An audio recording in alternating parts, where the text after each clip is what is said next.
মসজিদের ইমামও মন খুলে কথা বলতে পারেন, মঞ্চের বক্তা মন খুলে বক্তব্য দিতে পারেন। একেবারে ইনকিলাবের আগের জুমাতে আমার মসজিদে, আমি বনশ্রী সেন্ট্রাল মসজিদ রামপুরাতে জুমার নামাজ পড়াই। তো ওই একেবারে যেই ইনকিলাব হলো তার আগের জুমা আমাকে একজন 5ই আগস্টের আগে একজন মুসল্লি আমাকে ডেকে বললেন, হুজুর আজকে একটু এই জাতীয় বক্তব্য দিয়েন। তার আগের জুমায় উনি একটা কল রেকর্ড আমাকে শোনায় দিলেন। ওনাকে উপর থেকে যে নির্দেশনা দেওয়া হয়েছে আমার ব্যাপারে, সেই নির্দেশনাগুলি উনি বলতে সাহস করতেছেন না, কারণ উনি ওই দলের লোক হলেও আলেম পরিবারের হওয়ার কারণে উলামায়ে কেরামের প্রতি তার শ্রদ্ধাবোধ আছে। উনি ভাবতেছিলেন এই কথাগুলি আমি কোন শব্দে বলবো, এর কারণে আমার ঈমান, আমল, আখলাক নষ্ট হবে। এজন্য উনি বললেন, হুজুর আমি উপর থেকে কিছু নির্দেশনা পেয়েছি, আমি না বলে একটু রেকর্ডটা শোনায় দেয় আপনাকে। আল্লাহ তাআলা ওনার এই ভদ্রতার উন্নত জাযা দান। পরের জুমাতে উনি আমাকে বলতেছিলেন, হুজুর এই জাতীয় আলোচনা করলে ভালো হয়। আমি কি বললাম? আমি বললাম, আরে ভাই, আমার দিলের ভিতরে যেই কথাগুলি আছে এগুলি বলার সুযোগ নাই, আপনারটা বলবো কেমনে? কথা কি বুঝাইতে পারছি আপনাদেরকে? আমার অন্তরের ভিতরে যেই কথাগুলা বলার, যেই কথাগুলি জমে আছে এটাই বলতে পারতেছি না, আপনারটা বলবো কেমনে? মুহতারাম হাজিরিন, এরপরে যখন কোন অভ্যুত্থান হয়ে গেল, মাত্র একদিনের ব্যবধানেই কি হলো, সবচাইতে বড় পাওয়ার বলা যে সে সবচাইতে উঁচা দিয়ে চলে গেল। সবচাইতে উঁচা দিয়ে চলে গেল না? যাদের পাওয়ার নাই কিন্তু বিগত দিনে মানুষের উপরে জুলুম অনিয়ম করেছে, তারা এতদিন অনেক অনেক রকমের কথা বললেও নিজেদের জীবনকে রক্ষার জন্য কেউ দাড়ি মোছ কেটে সাদা চুল কালো করে। হয়েছে না এই ঘটনা? হয়েছে। এমনকি যেই মানুষটা যাকে তাকে মারার জন্য আক্রমণ করত, সেই লোকটাও বর্ডার পাস হওয়ার জন্য একদম সিভিলে যাইতেছিল। হঠাৎ করে সেও ধরা খেল। এক পর্যায়ে জনরোষের কারণে তার নিচের পকেটটা বাস্ট হয়ে গেল। নিচের পকেট বুঝেন তো আপনারা? নিচের পকেটটা বাস্ট হয়ে গেল। খুব ভালো করে বুঝবেন। এখন অনেক মানুষ একটু সুবিধায় আছে, কিছু মানুষ অসুবিধাতেও আছে। সবচাইতে বেশি অসুবিধায় এখন কারা? বিগত দিনে অবৈধ পন্থায় অর্থ উপার্জন করেছে যারা। কিছুদিন আগে দেখলেন না, কয়েক কোটি টাকা দামের গাড়ি রাস্তায় পড়ে আছে, মালিকই খুঁজে পাওয়া যাচ্ছে। দুনিয়াতেই যদি অবৈধ পন্থায় ইনকামের কারণে ভয়ঙ্কর পরিণতি হয়, তাহলে পরপারে অবৈধ যারা করবে তাদের অবস্থা কি? وصدق رسوله النبي الأمي الكريم ونحن على ذلك لمن الشاهدين والشاكرين والذاكرين والحمد لله رب العالمين. اللهم صل على سيدنا مولانا محمد وعلى آله وأصحابه وبارك. اللهم صل على محمد النبي الأمي وعلى آله وسلم تسليما.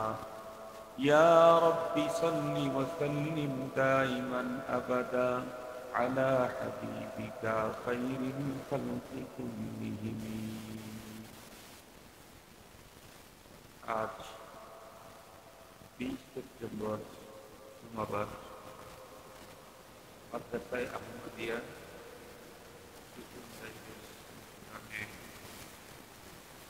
তালা নামক মসজিদের তাদের ইজলাস সম্মানিত সভাপতি মুআজ্জাজ হযরত উলামায়ে কেরাম, বিভিন্ন দীনী মাদারিস থেকে আগত আজিজ তালাবা, বিভিন্ন অঞ্চল থেকে সমাগত সম্মানিত, সর্বপ্রথম মহান আল্লাহ পাকের দরবারে আলিশান কোটি শুকর যে রব্বে করিম বড় দয়া করে মায়া করে ভালোবেসে আমাদের হায়াতকে দীর্ঘ করে আজকের এই মুহূর্ত পর্যন্ত সকল থেকে তীব্র গরমকে উপেক্ষা করে গভীর রাত পর্যন্ত দিনের নিষ্পত্তি কোরআন এবং হাদিসের আলোচনার বর্তমান মজলিসে আমাদেরকে উপস্থিত থাকার সুযোগ করে দিলেন। এজন্য মহান সত্তার দিল থেকে সকলেই শুকরিয়া আদায় করছি, সকলেই করি আলহামদুলিল্লাহ। মুহতারাম হাজিরিন, গরমটা মাত্রা কিন্তু অনেক বেশি, তাছাড়া এরিয়াটাও একটু পর্যবেক্ষণ বাতাস ভিতরে ঢোকার তেমন মনে হয় কোনো ভালো সুন্দর ব্যবস্থা নেই। গরম আপনারা অনেক বেশি করে গভীর রাত পর্যন্ত আছেন। হযরত উলামায়ে কেরামদের জবান থেকে গুরুত্বপূর্ণ দিনী আলোচনা শুনেছেন। আমি অনেক লম্বা টাইম আলোচনা করতে চাই না, অনেক লম্বা আলোচনার প্রয়োজনও নেই। রাসূল করিম সাল্লাল্লাহু আলাইহি ওয়াসাল্লাম ইয়াকফিকাল আমালুল কলিল। এই পৃথিবীতে যত বক্তা এসেছিল, এখন আছে, আগামীতে আসবে, এর মধ্যে সর্বশ্রেষ্ঠ বক্তা, সর্বশ্রেষ্ঠ খতীব, সর্বশ্রেষ্ঠ মুবাল্লিগ, সর্বশ্রেষ্ঠ দাঈ ইলাল্লাহ উনি হলেন মুহাম্মদুর রাসূলুল্লাহ সাল্লাল্লাহু আলাইহি ওয়াসাল্লাম।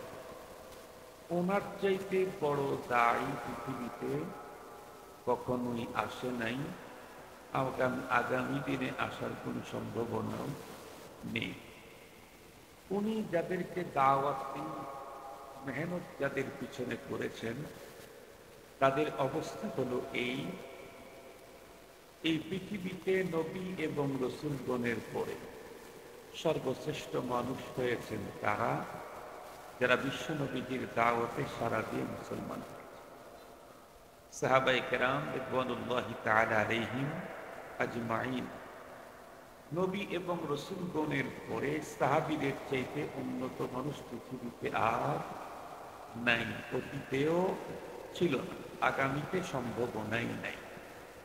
অথচ বিশ্ব নবীজি বিশ্ব সেরা, সবচেয়ে বড় দাঈ, মুবাল্লিগ, ওয়াইজ, অথচ ওনার ওয়াজ 2 ঘন্টা ব্যাপী হতো, 1 ঘন্টা ব্যাপী হতো।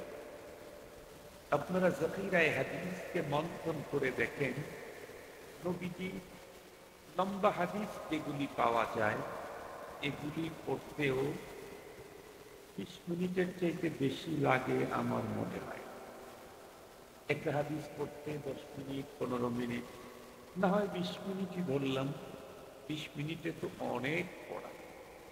মুহতারাম হাজিরিন, নবীজির প্রতিটি ওয়াজ হাদিস, নবীজির প্রতিটি ওয়াজ, কথা বলেন, নবীজির প্রতিটি ওয়াজ হাদিস। বরং নবীজির কোনো কোনো ওয়াজ একেবারেই সংক্ষেপ আছে।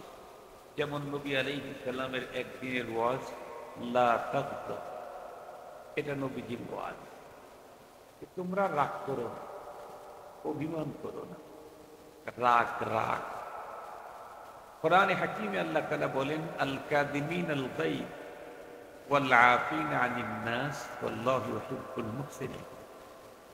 গুসাকে তোমরা হজম করে ফেলো, এই গুণ যার ভিতরে আছে সে মুহসিন, আর আল্লাহ পাক মুহসিনদেরকে খুব মহব্বত। মুহতারাম হাজিরিন, তো বিশ্ব নবীজির অল্প টাইমের ওয়াজে বিশ্ব সেরা মানুষ তৈরি হয়েছে। যে মানুষগুলির প্রশংসা শুধু নবীজি করেছেন না, স্বয়ং রব্বুল আলামিন করেছেন। স্বয়ং রব বিশ্ব নবীজির সংক্ষিপ্ত ওয়াজে যেই সোনার মানুষগুলি তৈরি হয়েছে, তাদের প্রশংসা করেছেন কে? আল্লাহ। কোরআনে হাকিমে আল্লাহ তাআলা বলেন, আস-সাবিকুনাল আউয়ালুন মিনাল মুহাজিরিন ওয়াল আনসার ওয়াল্লাযীনা ইত্তাবাউহুম বিইহসান রাদিয়াল্লাহু আনহুম ওয়া রাদু আন।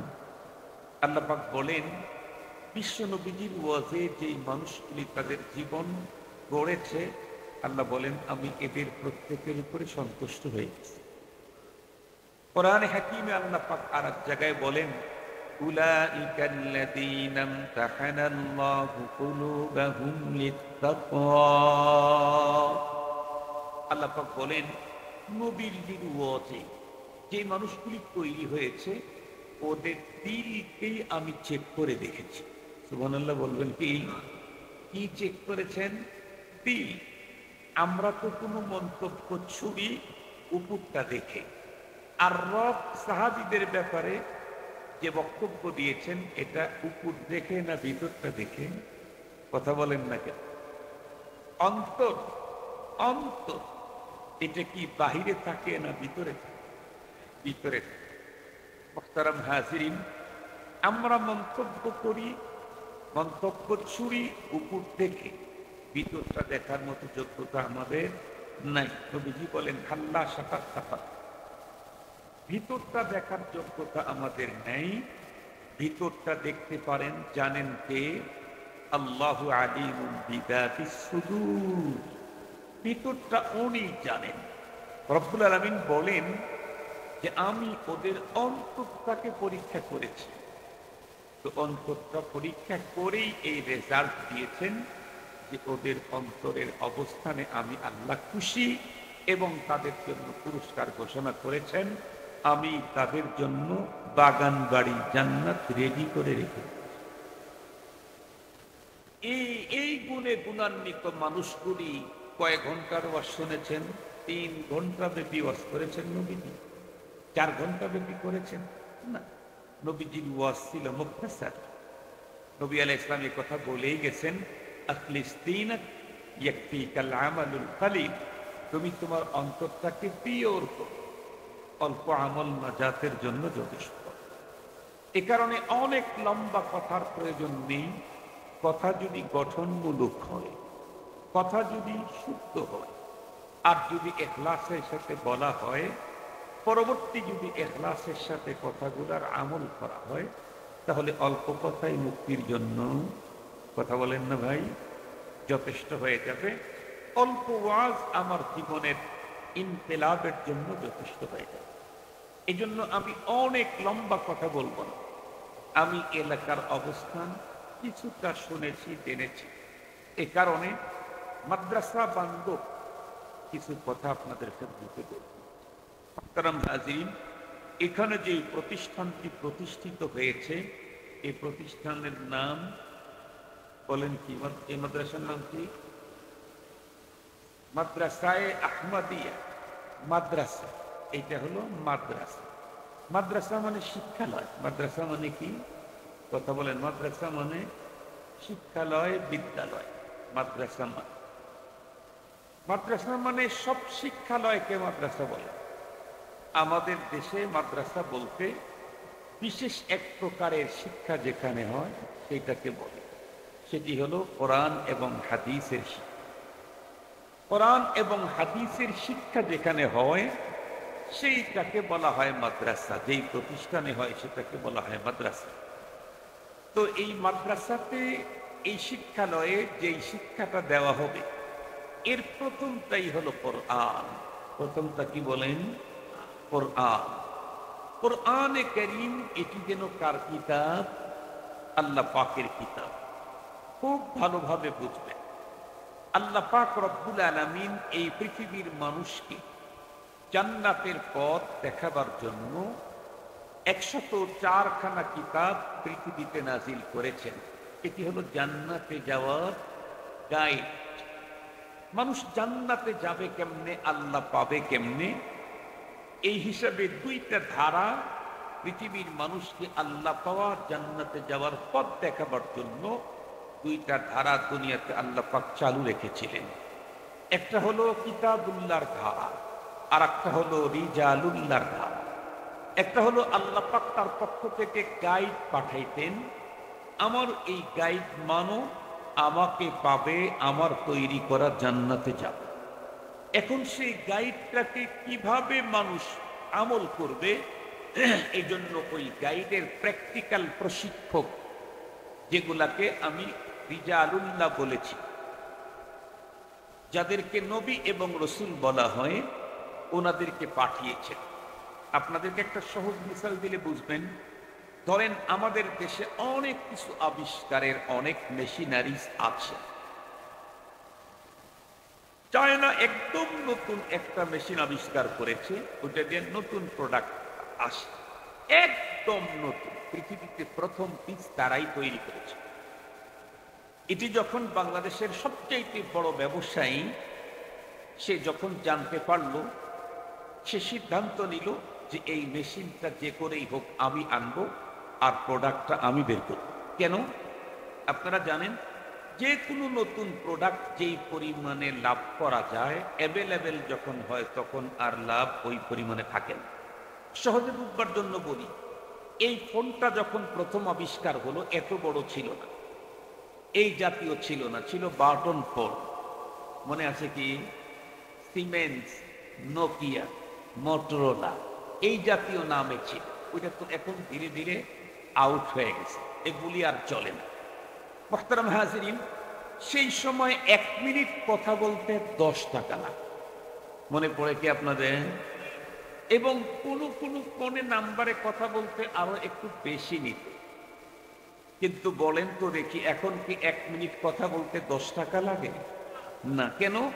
কারণ এটা অ্যাভেলেবেল হয়ে গেছে, এই জন্য দাম কমে গেছে। তো ওই ভদ্রলোক চিন্তা করলেন, এই প্রোডাক্টটা আমি প্রথম বানাবো। এই জন্য উনি জাপান অথবা চায়না থেকে মেশিন আমদানি করলেন। কিন্তু বলুন, এই মেশিন যেহেতু একদম প্রথম, সঙ্গত কারণে এই মেশিনকে পরিচালনা করার জন্য এ দেশে কোনো এক্সপার্ট ব্যক্তি নেই।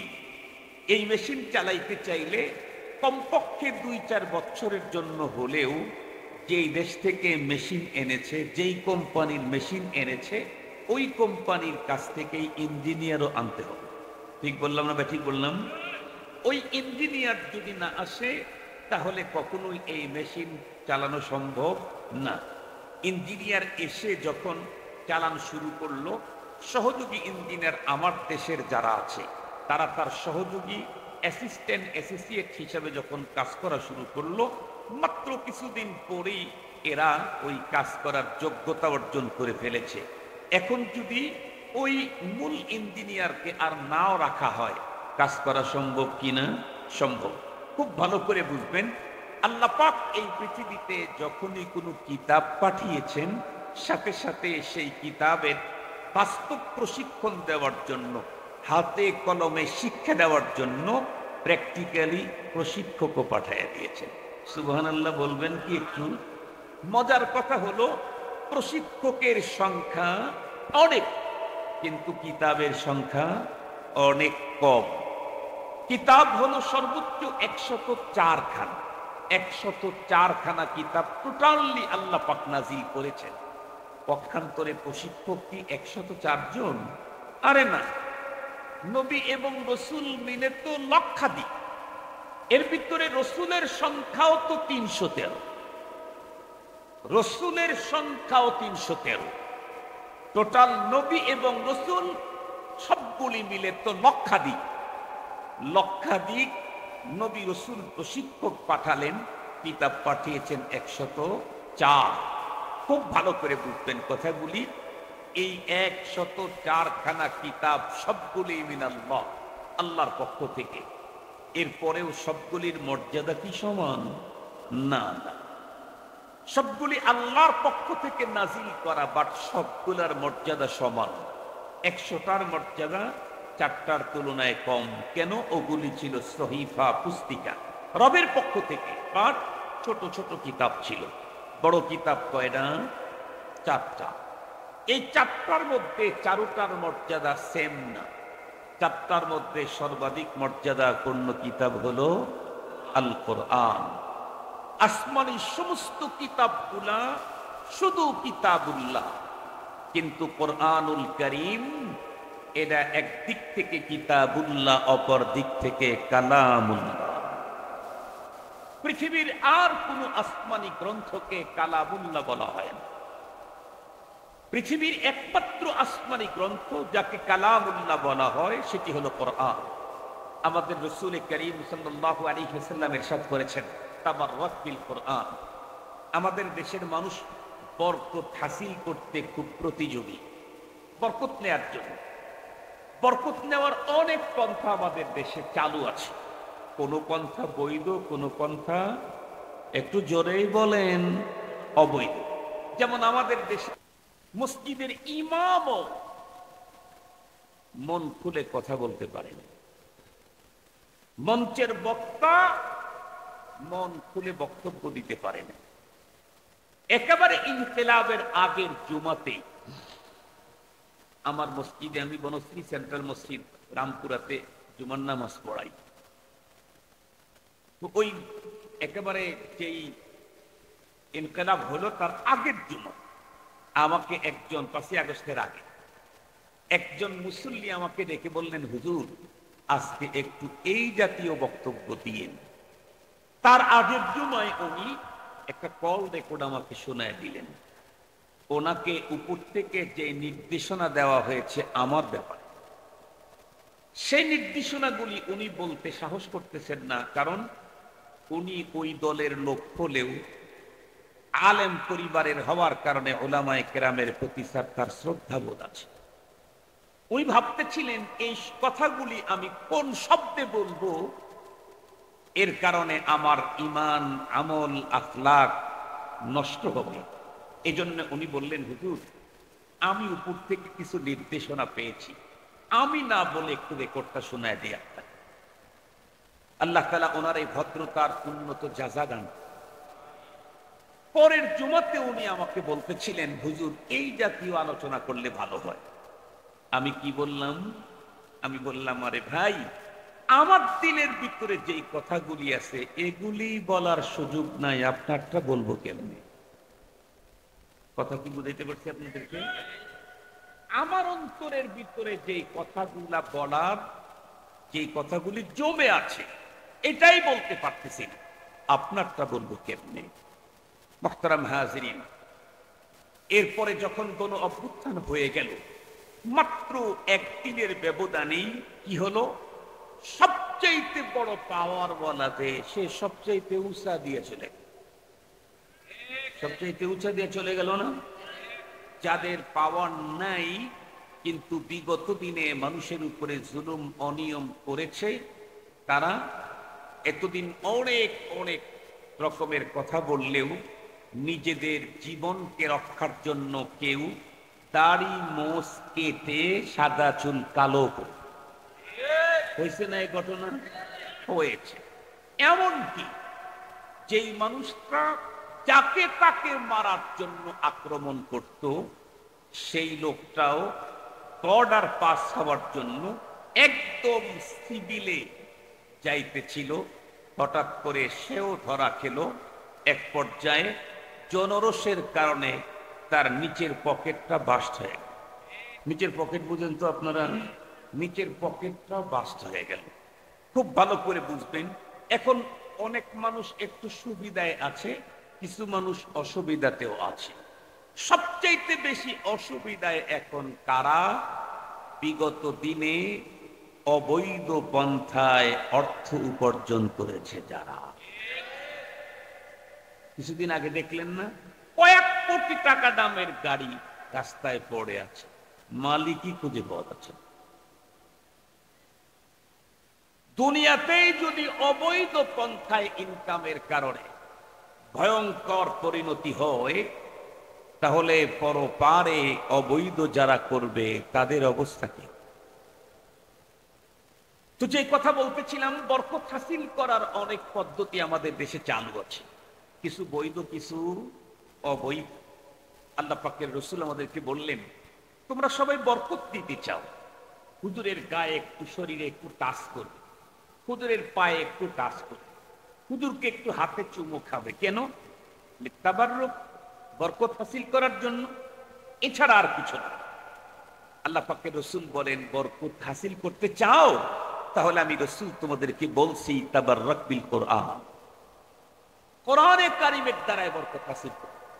কেন? ফাইন্নাহু কালামুল্লাহ ওয়া খারাজা আনহু, কারণ কোরআন আল্লাহর কথা, আল্লাহর জবান থেকে বেরিয়ে এসেছে। এর চাইতে বরকতওয়ালা জিনিস নাই। কোরআনে হাকিম আল্লাহর কালাম, আল্লাহর কিতাব।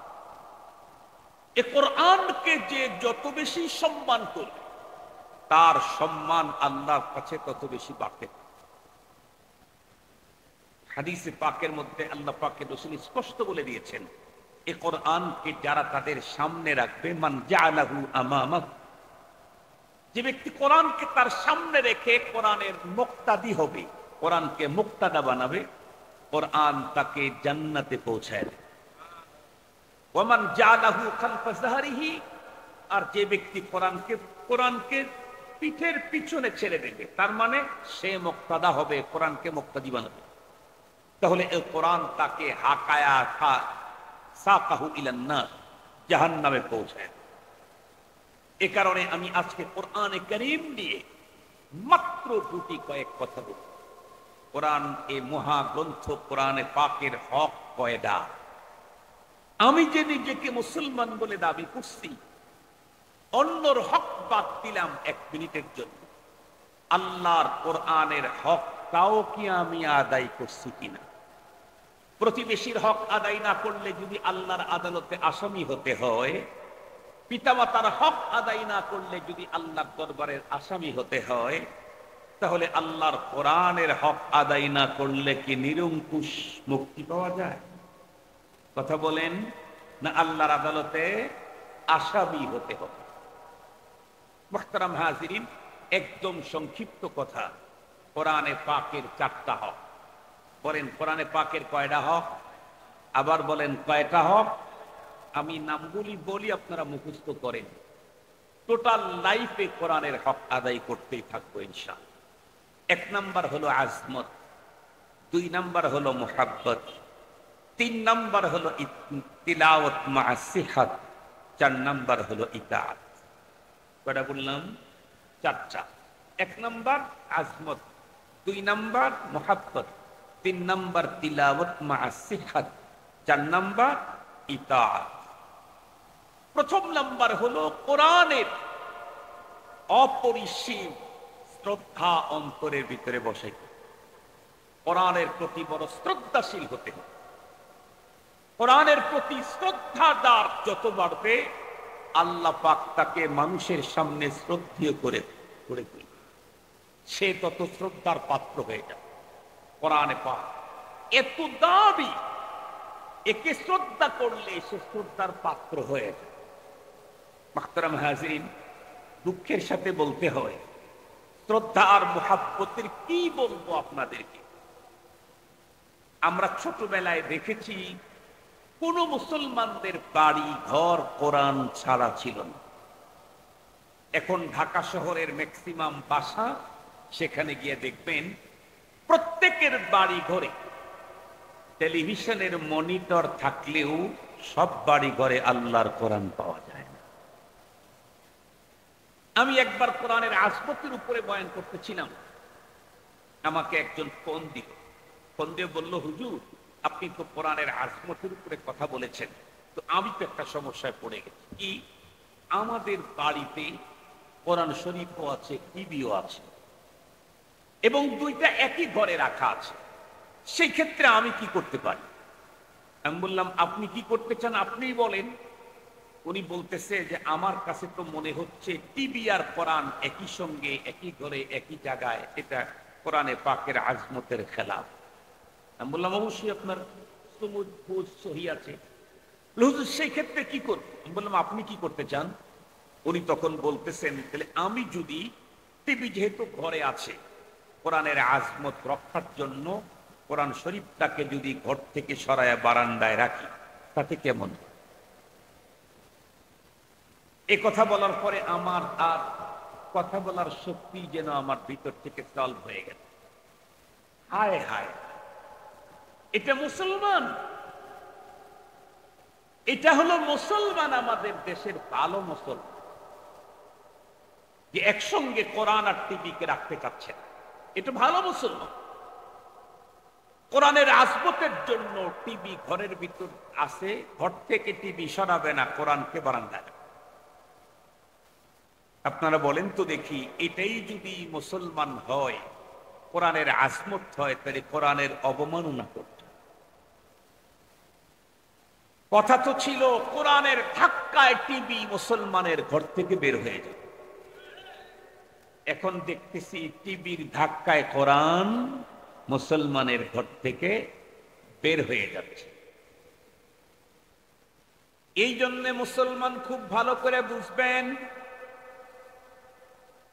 মহান রব্বুল আলামিন তামাম পৃথিবীর মানুষের মুক্তির জন্য যে মহাগ্রন্থ কোরআনুল কারীম আমাদেরকে দিয়েছেন, কোরআনুল কারীমের আপাদমস্তক শুরু থেকে বন্ধুরা আমার শেষ পর্যন্ত টোটালটাই শুধু রহমত আর বরকত, এমনটি না, বরং এ কোরআনুল কারীম একমাত্র পৃথিবীর মানুষের পরপারে এবং দুনিয়াতে সুখ শান্তির মূল মন্ত্র। এর বাইরে কোনো সুখ শান্তি হতে পারে না।